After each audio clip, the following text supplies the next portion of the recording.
Hello everybody, it is me, Rare American Politics, here today with a new video, and today we're going to take a look at the interesting state of Minnesota. Now, we have to take a look at why this state may actually flip to Donald Trump, and what is his pathways to flipping the state of Minnesota. Now, there's going to be three potential paths. Well, technically a fourth one, but we'll get to that later. So right now there's 3 to 4 potential paths Trump can take to flip the state of Minnesota. And we're going to assume that both candidates do about the same in the other parts of the state we're not going to talk about. So we're going to take a look at exit polls right away. And you can notice one thing. Trump did terrible in the Twin City suburbs. That should be probably around 50% in reality. But you notice he did very well in the more rural part of the state. If he can just improve in these part of the states, he's going to win it. But we got to take a look at what part of the states he should actually focus on, as there's many paths for him. So we're going to start in the Iron Range, up here. If you don't know what the Iron Range is, it's mining country up there. In a nutshell, this is a place that Trump should do well in, but he didn't do the best in. But for a Republican, he did very good, as in 2016, as you could tell, it trended pretty Republican. So it's very possible Trump could win this. And now we got a bunch of mayors coming out and endorsing him. So the Iron Range, I think, is a more likely path. So what does Trump have to do?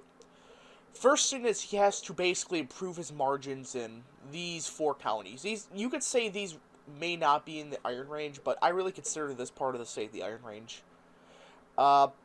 If you could just, get these margins up a bit more and just max out in Pine County and Aitkin County, you can probably get a good chunk of votes away from Biden. But the biggest thing is you gotta do very well in St. Louis. You don't have to win it, but if you could just take away 5,000 votes, okay, from Biden, right? Let's say he's going to win it by 13,000. If you could get that margin down to 3,000, 4,000, that almost eliminates the entire gap between Biden and Trump, assuming that he does better a little bit in the Iron Range in this part of the country. Now you also got to probably flip Colton County, and you got to probably flip a Lake County, and also make Cook County a little bit closer. If you do the numbers, that just barely gets Trump over the edge. It's the easiest path for Trump to do it, but it may not be the best path, as quite frankly, it's a bit too close for comfort. And there's many other ways you could do it. So the next region we're gonna take a look at is kind of the east and the south and north, kind of this part of the state. This part of the state we're gonna take a look at because there's some interesting numbers out here. So for one, Trump did phenomenal here. If you just take a look at how it trended, yeah, Trump did very well out here, and he may be able to do better this time around out here. Like, for example, he may be able to do a little bit better in this pocket right here. Like, if he can make Stevens County maxed out red, Pope County, Stearns County is a big one. If he can just improve by a couple thousand votes there, and just everywhere, just like Blue Earth County, that's a big county you gotta do. In Nicole County, if you could make these way more redder, and you do good in Stearns County, you're probably, that alone's gonna give you over the edge. And then you could just max out in Clay County, do a little bit better there.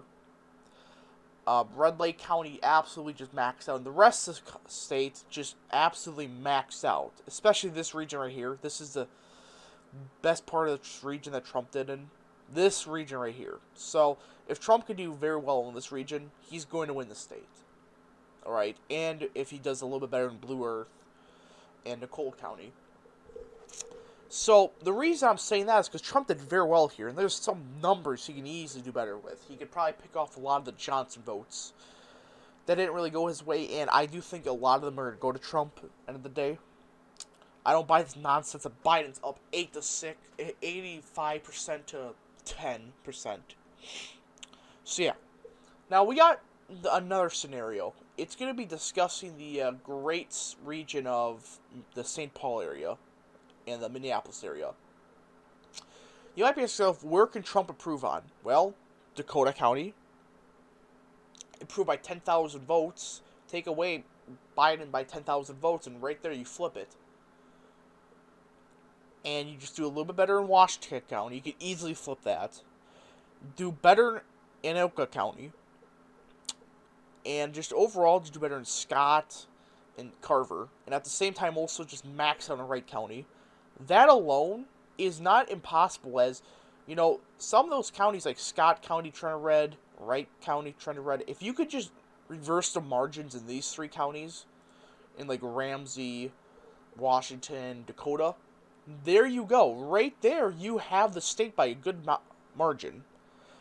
But the issue with this strategy is it may not, at the end of the day, work if you just lose your support out here. Like, Trump's not going to lose these counties, but if you just do a little bit worse in Blue Earth, Nicole, Biltmore, etc., it may offset. But the reason this strategy is so well is because, A, you're probably going to have such a big margin that even if Trump does a little bit worse out here, it's not going to matter. Now, there is one more strategy Trump can take a look at, and it's in the southeast pocket right here. The reason I'm saying that is because in the South, Trump did okay in, like, this part of the state.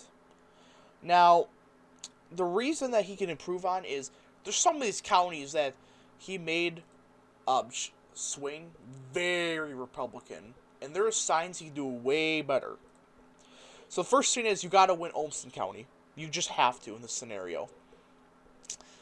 Next is you got to make Winoma more red, Mauer more red, Rice more red, and back to Blue Earth and Nicole. This part of the state right here, you just got to max out in Dodge, Washika, LeSawyer, and Faribault, and just improve your margins across the board. And this is probably the best strategy to go with, because if you're just maxing out here, that assumes you probably do a little bit better out here, a little bit better out here.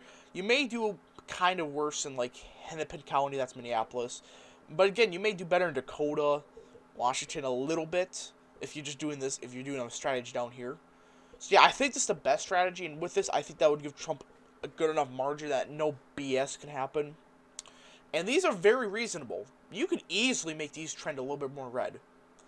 So yeah, that's the entire video. I know that was kind of short, but yeah, I'm just looking at exit poll data, and he can improve in the suburbs, he can improve in the South, but realistically, it's the suburbs in the South.